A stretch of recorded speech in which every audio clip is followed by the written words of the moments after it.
ओम गण गणेशाय नमः। गणेश जी महाराज की जय हो। बैसाख मास के कृष्ण पक्ष की चतुर्थी तिथि को संकष्टी चतुर्थी व्रत किया जाता है। इस बार यह शुभ तिथि 5 अप्रैल दिन रविवार को है। इस दिन विधिवत पूजा अर्चना करने से विघ्नहर्ता गणेश सभी तरह के विघ्न को दूर कर देते हैं और घर परिवार में सुख शांति बनी रहती है। किसी भी महीने की चतुर्थी भगवान गणेश को समर्पित होती है, लेकिन बैसाख संकष्टी चतुर्थी का विशेष महत्व है। इस दिन व्रत करने और कथा सुनने मात्र से ही भगवान गणेश जी का आशीर्वाद सदैव बना रहता है और सुख शांति, सुख समृद्धि, अच्छी वृद्धि होती है। आइए सुनते हैं बैसाख संकष्टी चतुर्थी व्रत की पौराणिक कथा।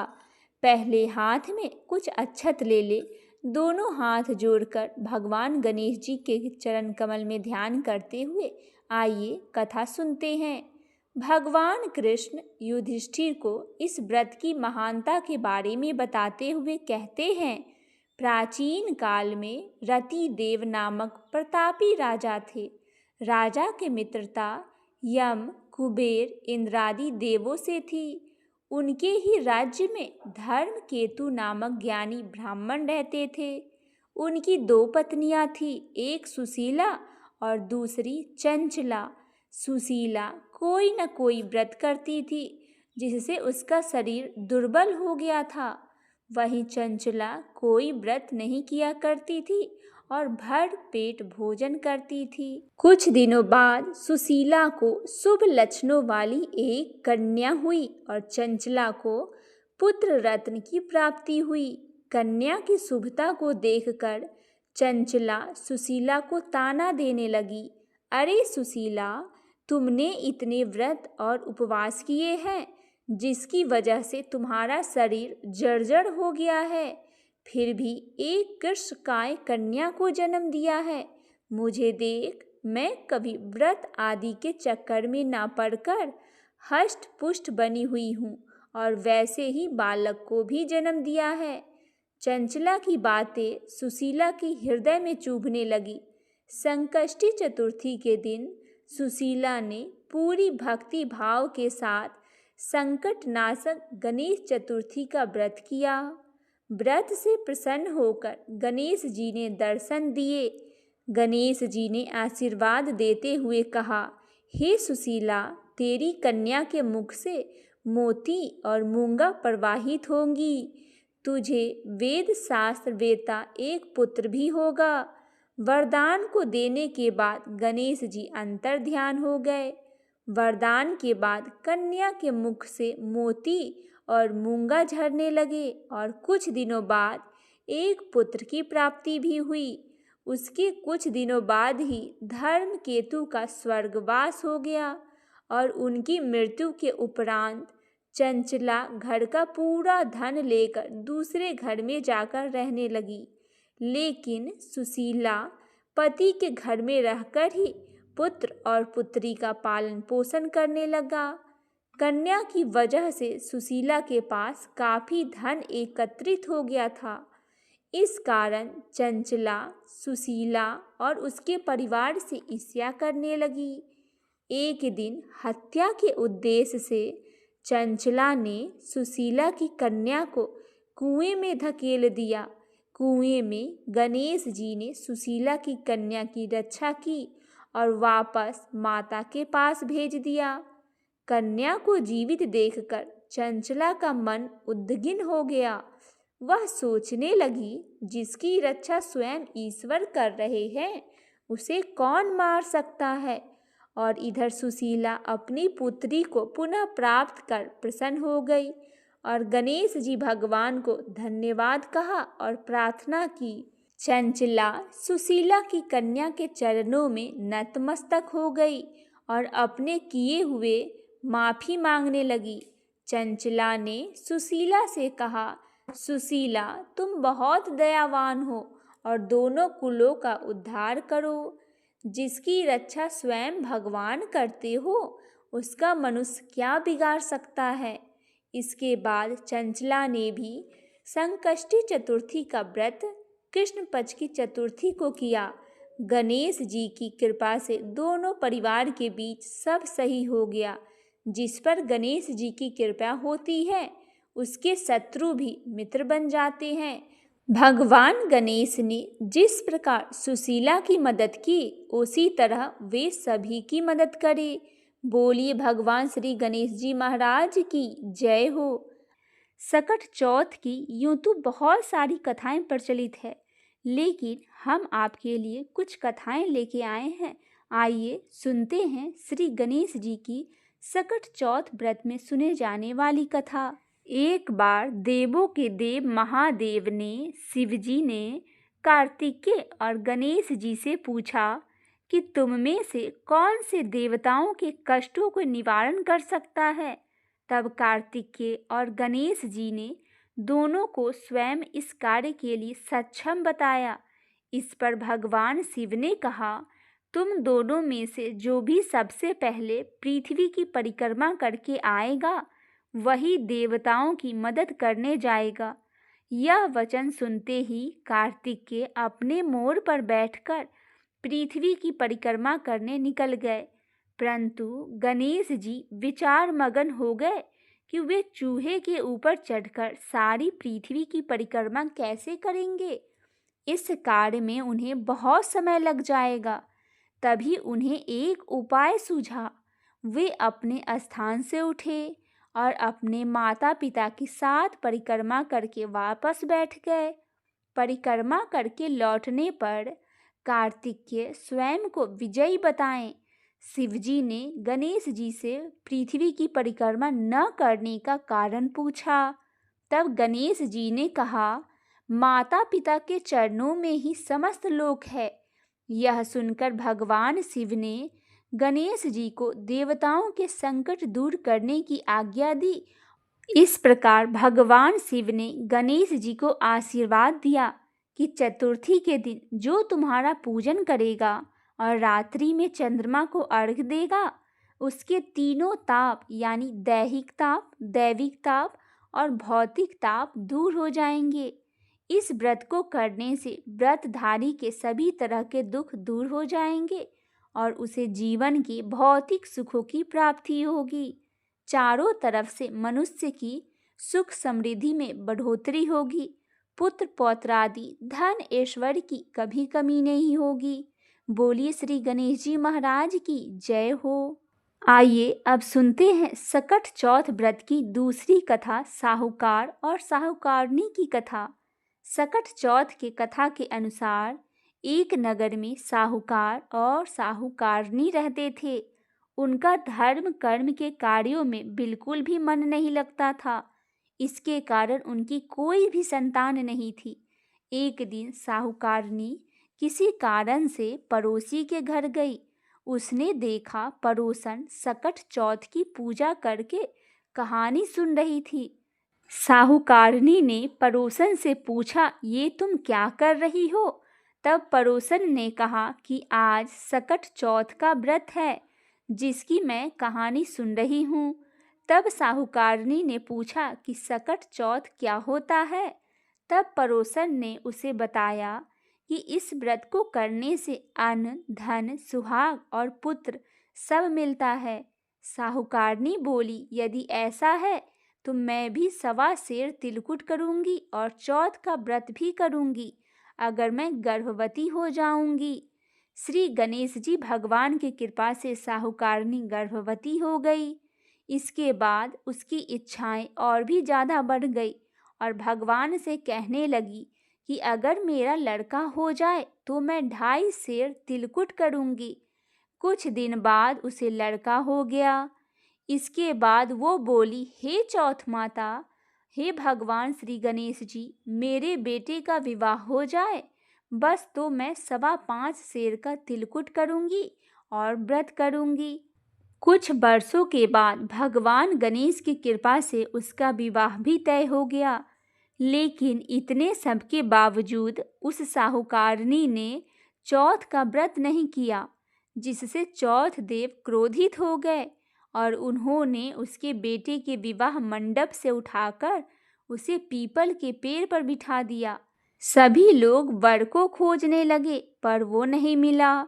इधर जिस लड़की से साहूकारनी ने लड़के का विवाह तय किया था, वह अपनी सहेलियों के साथ गणगौर पूजने के लिए जंगल में दूब लेने के लिए निकली थी। तभी रास्ते में उस लड़की को पीपल के पेड़ से आवाज आई, ओ मेरी अर्धब्याही।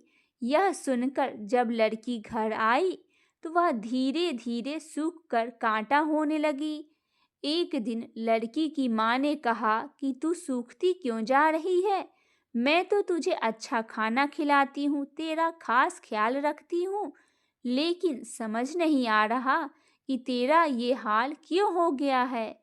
तब लड़की बोली कि वह जब वे दूब लेने जंगल में जाती है तो पीपल के पेड़ से कोई आदमी बोलता है कि ओ मेरी अर्धब्याही। उसने अपनी माता को बताया कि उस लड़के ने मेहंदी लगा रखी है और सेहरा भी बांध रखा है। तब उसकी माँ पीपल के पेड़ के पास पहुंची और उसने देखा कि यह तो उसका जमाई ही है। माँ ने जमाई से कहा, यहाँ क्यों बैठे हैं? मेरी बेटी तो अर्धब्याही कर दी है। साहूकारनी का बेटा बोला, मेरी माँ ने चौथ का व्रत कहा था लेकिन नहीं किया, जिसकी सजा मुझे मिल रही है। यह सुनकर उस लड़की की माँ साहूकारनी के घर गई। उससे पूछा, तुमने सकट चौथ को कुछ बोला था क्या?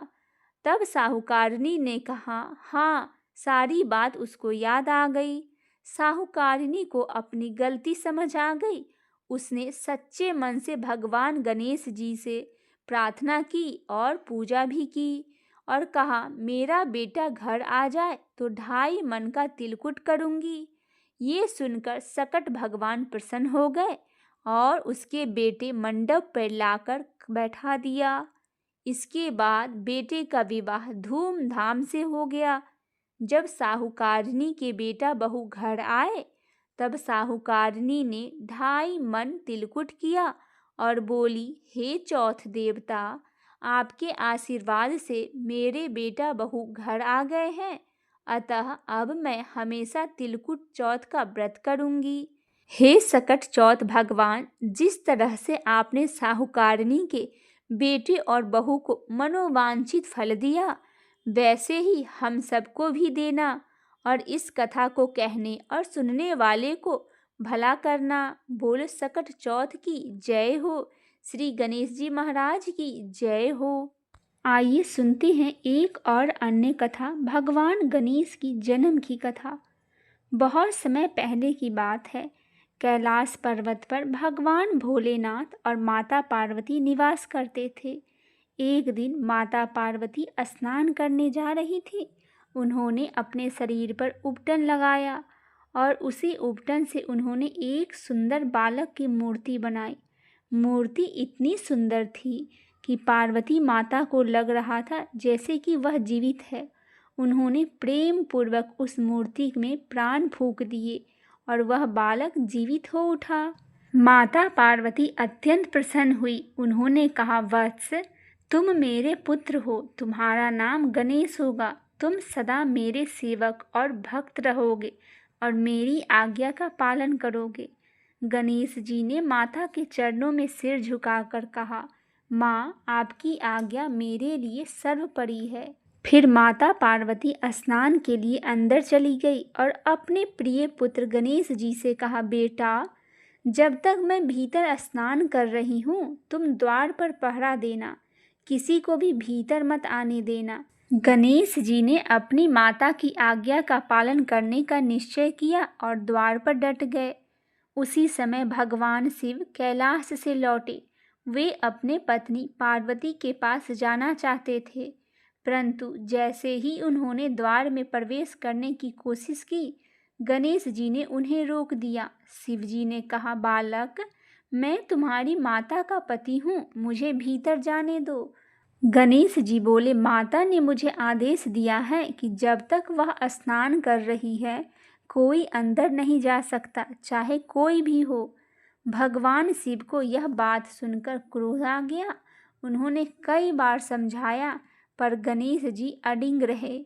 दोनों के बीच विवाद बढ़ गया। अंततः भगवान शिव के गणों ने भी गणेश जी को समझाने की कोशिश की, पर वे न माने। फिर गणों ने बल प्रयोग करने का प्रयास किया, पर गणेश जी अत्यंत पराक्रमी थे। उन्होंने अपने डंडे से सभी गणों को पराजित कर दिया। जब शिवजी ने देखा कि यह बालक किसी की नहीं सुन रहा, तो उन्होंने अपने प्रमुख गण नंदी को आदेश दिया, जाओ इस बालक को युद्ध में परास्त करो। नंदी और अन्य गणों ने मिलकर गणेश जी पर आक्रमण किया, परंतु वे सभी हार गए। गणेश जी ने सबको अपने डंडे से पीछे धकेल दिया। अब भगवान शिव स्वयं युद्ध भूमि में उतरे। दोनों के बीच भयंकर युद्ध हुआ। एक ओर देवों के देव महादेव और दूसरी ओर बालक गणेश। परंतु गणेश जी अपनी माँ की आज्ञा का पालन करते हुए दृढ़ता से डटे रहे। उन्होंने भगवान शिव के सामने हार नहीं माना।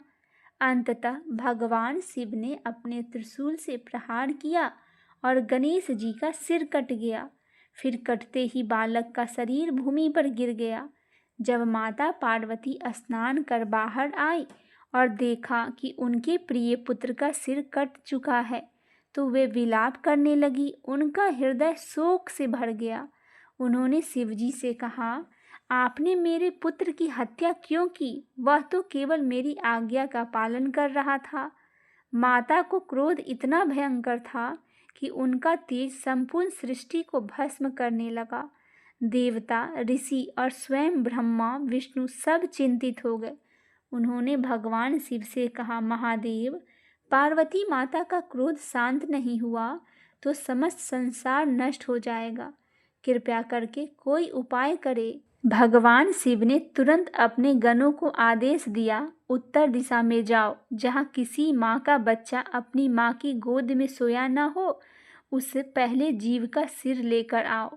गण तुरंत दौड़े और उन्हें एक हाथी का बच्चा मिला जो अपनी माँ से दूर सोया हुआ था। उन्होंने उसका सिर लाकर भगवान शिव को दिया। शिवजी ने उस सिर को गणेश जी के शरीर से जोड़ दिया और कहा, अब तुम जीवित हो जाओ। भगवान शिव के वरदान से गणेश जी पुनः जीवित हो उठे, पर अब उनका सिर हाथी का था। पार्वती माता अत्यंत प्रसन्न हुई और अपने पुत्र को गले लगा लिया। देवताओं ने मिलकर गणेश जी का अभिषेक किया और उनके अनेक वरदान दिए। भगवान विष्णु ने कहा, हे गणेश, तुम बुद्धि और ज्ञान के अधिपति कहलाओगे। भगवान ब्रह्मा ने कहा, जहाँ भी तुम्हारी पूजा पहले की जाएगी, वहाँ सारे विघ्न दूर हो जाएंगे। भगवान शिव ने वर दिया, तुम्हें सबसे पहले पूजा जाने का अधिकार होगा। जो तुम्हारा पूजा किए बिना किसी कार्य की शुरुआत करेंगे, उसका कार्य सफल नहीं होगा। इस प्रकार गणेश जी विघ्नहर्ता, सिद्धिदाता कहलाए। सभी देवताओं ने उन्हें गणों का ईश्वर घोषित किया और तभी से वे गणपति और गणेश जी कहलाए। यह दिन विशेष रूप से संतान की रक्षा, सुख समृद्धि और लंबी आयु की कामना से जोड़ा गया है। पौराणिक कथाओं के अनुसार एक नगर में एक कुम्हार रहता था। वह दिन रात मेहनत कर मिट्टी के बर्तन बनाता, लेकिन जब भी भट्टी लगाता, बर्तन पकते ही नहीं थे। परेशान होकर वह राजा के दरबार में पहुंचा। राजा ने समस्या का समाधान जानने के लिए पंडितों को बुलाया। दुर्भाग्यवश पंडितों ने एक कठोर उपाय बताया। भट्टी में बच्चे की बलि देने के लिए बताया। राजा की आज्ञा से नगर में वह अमानवीय प्रथा चल पड़ी। जिस घर की बारी आती, वहां शोक छा जाता। इसी क्रम में एक दिन सकट चौथ के पावन अवसर पर एक गरीब बुढ़िया के इकलौते बेटे की बारी आ गई। वह बेटा ही उसकी पूरी दुनिया थी। विवश होकर भी बुढ़िया का विश्वास नहीं टूटा। सकट चौथ की रात में उसने अपने बेटे को दुर्वा और सकट की सुपारी दी और कांपती आवाज में कहा, बेटा, भगवान गणेश का नाम लेकर भट्ठी में बैठ जाना, सकट माता सब संभाल लेगी। उधर बुढ़िया चौथ माता और भगवान गणेश की पूजा में लीन हो गई। उसकी आंखों से आंसू बह रहे थे, लेकिन मन में अटूट श्रद्धा थी। चमत्कार हुआ, जो भट्टी कई दिनों में पकती थी वह एक ही रात में पक गई। सुबह होते ही सभी बच्चे सुरक्षित बाहर आ गए। नगर वासियों ने इसे सकट माता और भगवान गणेश की कृपा माना। तभी से सकट चौथ व्रत को संतान सुख, संकट निवारण और मंगल कामनाओं का प्रतीक माने जाने लगा। आज भी यह व्रत मातृत्व की शक्ति और अडिग विश्वास की कथा सुनाता है। बोलिए गणेश जी महाराज की जय हो। हे गणेश जी महाराज, जिस प्रकार आपने बुढ़िया के बेटे की रक्षा की, उसी प्रकार आप अपने सभी भक्तजनों पे कृपा दृष्टि, दया दृष्टि सदैव बनाए रखिए। आइए भक्तजनों, एक और कथा सुनते हैं, गणेश जी और बुढ़िया माई की कथा। एक समय की बात है, एक बुढ़िया माँ थी जो बहुत गरीब और अंधी थी। उनका एक बेटा और बहू थी। वह रोज पूरे मन से भगवान गणेश की पूजा करती थी। उनकी सच्ची भक्ति से प्रसन्न होकर एक दिन भगवान गणेश उनके सामने प्रकट हुए। गणेश जी बोले, बुढ़िया माँ, मैं तुम्हारी भक्ति से बहुत प्रसन्न हूँ, तुम जो चाहो मांग लो। बुढ़िया माँ बोली, प्रभु, मुझे तो मांगना ही नहीं आता, क्या मांगूं और कैसे मांगूं? गणेश जी ने कहा, अपने बेटे बहू से जाओ पूछ लो। बेटे ने कहा, धन मांग लो। बहू ने कहा, नाती मांग लो। बुढ़िया माँ ने सोचा कि दोनों अपने अपने स्वार्थ की बात कर रहे हैं। तब उन्होंने पड़ोसी की सलाह ली। पड़ोसन ने कहा, बुढ़िया माँ, तू तो अंधी है, अपने लिए आँख मांग ले ताकि बाकी जीवन में आराम से कट सके। तब बुढ़िया माँ ने गणेश जी से कहा, हे प्रभु, अगर आप प्रसन्न हैं तो मुझे निरोगी काया, आँखों की रोशनी, धन, संतान, पूरे परिवार का सुख और अंत में मोक्ष का प्रदान करे। यह सुनकर गणेश जी मुस्कुराए और बोले, बुढ़िया माँ, तुमने तो मुझे ठग लिया, लेकिन मैंने वचन दिया है, इसीलिए तुम्हें सब कुछ मिलेगा। इतना कहकर गणेश जी अंतर ध्यान हो गए। कुछ समय बाद बुढ़िया माँ को उनका सब कुछ प्राप्त हो गया। इस कथा से यह सीख मिलती है कि सच्ची भक्ति से भगवान सब कुछ प्रदान करते हैं। बोलिए गणेश जी महाराज की जय हो। आइए भक्तजनों, तीसरी कथा सुनते हैं, गणेश जी और कार्तिकेय की कथा। यह कथा भगवान गणेश और उनके भाई भगवान कार्तिकेय से जुड़ी है। एक बार भगवान शिव और माता पार्वती ने अपने दोनों पुत्रों से कहा, जो पृथ्वी की 3 बार परिक्रमा करके पहले आएगा वही विजेता होगा। कार्तिकेय जी तुरंत पृथ्वी की परिक्रमा के लिए निकल पड़े, लेकिन गणेश जी ने पृथ्वी की परिक्रमा करने के बजाय माता पार्वती और भगवान शिव की 3 बार परिक्रमा कर ली। जब कार्तिकेय जी लौटे तो गणेश जी पहले से ही वहां मौजूद थे। गणेश जी ने कहा, मेरे लिए माता पिता ही पूरी सृष्टि है, उनसे बड़ा कुछ भी नहीं है। गणेश जी की बुद्धि और समझ से भगवान शिव बहुत प्रसन्न हुए और उन्हें प्रथम पूज्य होने का वरदान दिया। उन्होंने कहा, जो भी व्यक्ति किसी भी शुभ काम से पहले गणेश जी का पूजा करेंगे, उसके सारे काम सफल हो जाएंगे। साथ ही यह भी वरदान दिया कि सकट चौथ के दिन चंद्रमा को अर्घ देने से सुख, समृद्धि, संतान और धन की प्राप्ति होती है और सभी संकट दूर हो जाते हैं। संकट चौथ का व्रत केवल उपवास तक सीमित नहीं है। इस दिन भगवान गणेश की पूजा के साथ इन दोनों कथाओं का पाठ करना बहुत जरूरी माना जाता है। कहा जाता है कि कथा सुनने से व्रत पूर्ण होता है और गणपति बप्पा की विशेष कृपा प्राप्त होती है। बोलिए गणेश जी महाराज की जय हो। आइए भक्तजनों, अब हम सुनते हैं चौथ माता की कथा। एक सेठ सेठानी थे, उनके एक बेटा और बहू थे। बहू सबको भोजन करा के फिर स्वयं भोजन करती। एक पड़ोसन ऐसी भी थी जो रोज पूछती कि बहू आज क्या बनाया खाने में। बहू कहती ठंडो बासी बनाया। एक दिन उसके पति ने ऐसा सुनकर विचार किया कि आज तो पकवान बनाया है, फिर भी देखो मेरी पत्नी क्या कह रही है। उसने तरह तरह के पकवान बनाए और घर के सभी लोग एक साथ बैठकर भोजन किया। आज भी पड़ोसन ने पूछा, बहू कहो आज क्या बनाया है। उसने कहा ठंडो बासी भात बनाया है। सेठ के लड़के ने सोचा, हो न हो कोई बात अवश्य है जिससे मेरी पत्नी ऐसा कहती है। उसने पत्नी से पूछा, तुम रोज क्यों कहती है ठंडो बासी बनाया और वही खाया, ऐसा क्यों कहती हो, जबकि अपने सबने एक साथ बैठकर कई तरह के पकवान खाए। उसकी पत्नी बोली, अपने जो खा रहे हैं वह बाप बूढ़ों की कमाई है। जिस दिन आप कमाकर लाओगे उस दिन मैं समझूंगी कि ताज़ा भोजन कर रही हूँ। अब एक दिन लड़के ने माँ से कहा, मैं एक बड़े शहर में कमाने जा रहा हूँ। माँ बोली, बेटा अपने पास तो इतना धन है, खाया नहीं जा रहा। माँ ने मना करने पर भी बेटा स्वयं कमाने का दृढ़ निश्चय कर लिया था और जाते समय पत्नी से कहा, मैं जब तक कमाकर बहुत सारा धन लेकर ना आ जाऊं, तुम चूल्हे की आग ठंडे मत होने देना। एक दिन चूल्हा का आग बुझ गया। वह मन ही मन घबराने लगी, कहीं मेरे पति पर संकट तो नहीं आ गया। जल्दी से पड़ोसन में से जाकर उनके चूल्हे से आग ले आकर रख दिया।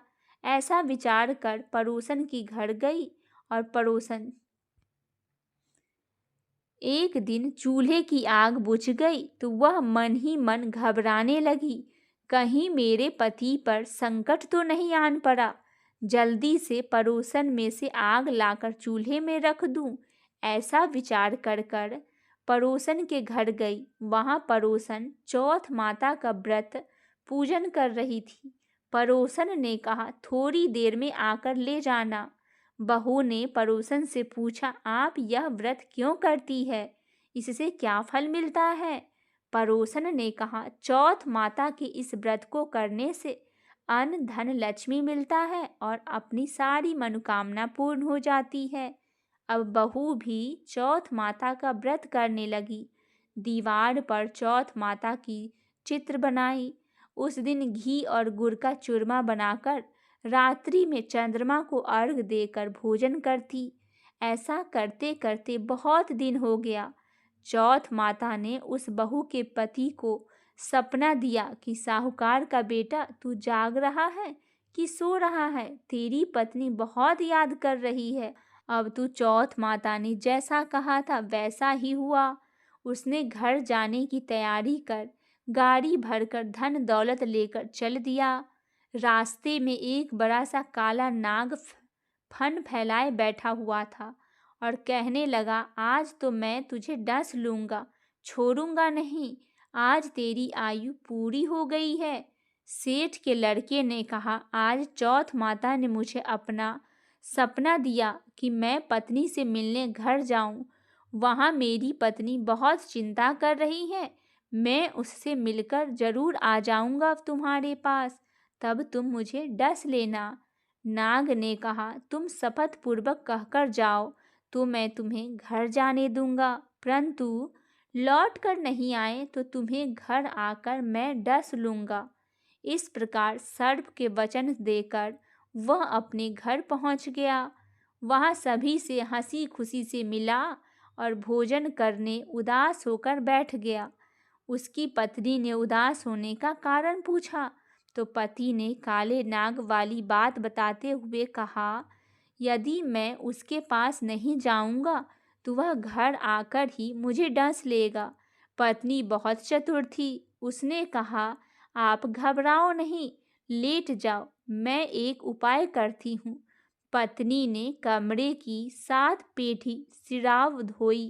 पहली पेठी पर रेत, दूसरी पर इत्र, तीसरी पर गुलाल और फूल चढ़ाई, चौथी पर कक्कू केसर, 5वीं पर लड्डू पेड़ा, 6ठी पर गादी गलाची और 7वीं पर पेठी और दूध का कटोरा भरकर रख दिया। इस प्रकार वह 7 ही पेठी सजाकर बैठी हुई थी। आधी रात होते ही नाग आकर पेठी पर चढ़ने लगा। पहले पेठी पर रेत में लोट गया और कहने लगा, सेठ की बहू ने आराम तो बहुत दिया, पर वचनों से बंधकर आया हूँ, सो डसूंगा अवश्य ही। इस प्रकार 7 पेठियों पर नाग आराम करता हुआ और कहता हुआ डसूंगा जरूर कमरे में जाने ही वाला था कि चौथ माता ने विचार किया, मैं इसे नहीं बचाऊंगी तो संसार में धर्म कर्म और व्रत पूजन को कौन मानेगा। अब तो गणेश जी, चंद्रमा जी और चौथ माता जी ने उसे बचाने का विचार किया। चंद्रमा जी ने उजाला किया, चौथ माता ढाल बनी और गणेश जी ने तलवार लेकर नाग को मार दिया और ढाल से ढक दिया। अब बहू भी थकी हारी सो गई। दिन उगा तो लोग बेटे से मिलने आए, परंतु बेटा बहू तो उठे ही नहीं थे। बहुत देर हो गई तो माँ उन्हें उठाने गई। माँ ने 7 पेठियों पर जो देखा तो बहुत घबरा गई। बेटा बहू को आवाज लगाई। बेटा बहू उठे तो देखा कि एक ढाल तलवार वहां पड़ी है। अब ढाल उठाई तो वहां काला नाग मरा हुआ पड़ा है। बेटा बहू ने सोचा, आज तो धर्म कर्म ही आड़े आए हैं, जो भगवान गणेश जी और चौथ माता ने रक्षा की है। हे चौथ माता, आपने जैसे सेठ और सेठानी के बेटे बहू की रक्षा की है, वैसे ही सबकी रक्षा कीजिए। बोलिए चौथ माता की जय हो।